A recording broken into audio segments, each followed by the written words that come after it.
quantitative question and all that. Anyway, our production increasing, the cost also will increase. That is eventually after a certain period of time. I need to When production increasing, the expanding. Yeah. Some we producing now 100. yeah. The future we producing 900. Okay. Maybe we need more spaces for the storage. Then material, you got to and we see need more staff. the capacity of the production facility. Yeah. If the production facility can produce up to 500 units, up to 500, the overhead will remain the same. But as you said, if it is 900, then I need another facility. Then the overhead cost will increase. So this we talk about step up cost and all that is coming. Anyway, that is another area. That's all about costing.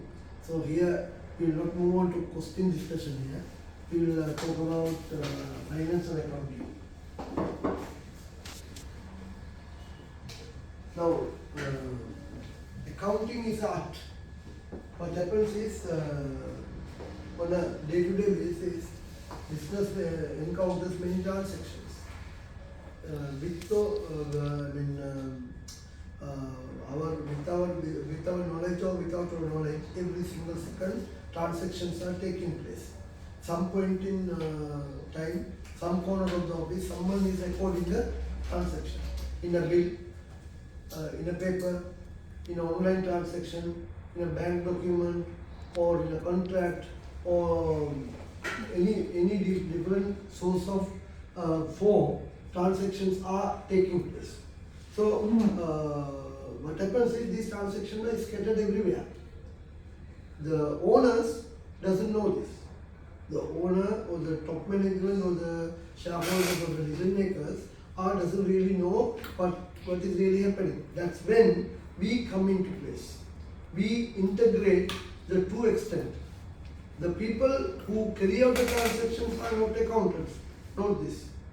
People who carry out the transactions are not really the accountants. They are playing different roles. Cashier, salesman, procurement officer, human resource manager, fixed asset managing person, or different roles they can play. What they will do, their job is just to complete the transaction, accumulate the document and put it in one place. Whereas the accountant's job is to accumulate all together, source it in a way, sort it, summarize it, collect it, process it, put it into format, and then understand what is the real meaning of each of these transactions, and to give a readable language to the ultimate decision maker. So that's what really the process of accounting. Accounting is a way that you keep like a stethoscope, this in the lab you have that microscope reader, same like that.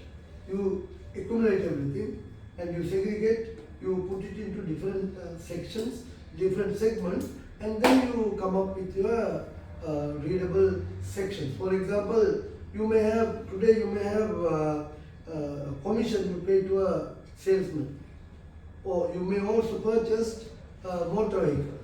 So you cannot really put together and give this information to the decision makers or the shareholders. So that's where the knowledge of accounting comes in. You segregate it. This is an expense, we put it in this heading. This is an asset, we put it in this heading. So we will define this. But that's what I wanted to say. The process of identifying, measuring and communicating economic information to permit informed judgment and decision by users of the information.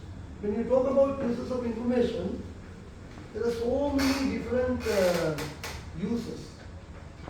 Perhaps I have gave only one example, ultimate decision maker, shareholder. Is that the only person who will use this accounting information? What do you think? Who else? Outside the public, Yeah. bank, Investors, government. Government, investors. Who else? creditors. Creditors. Creditors. I will bring this. Yes.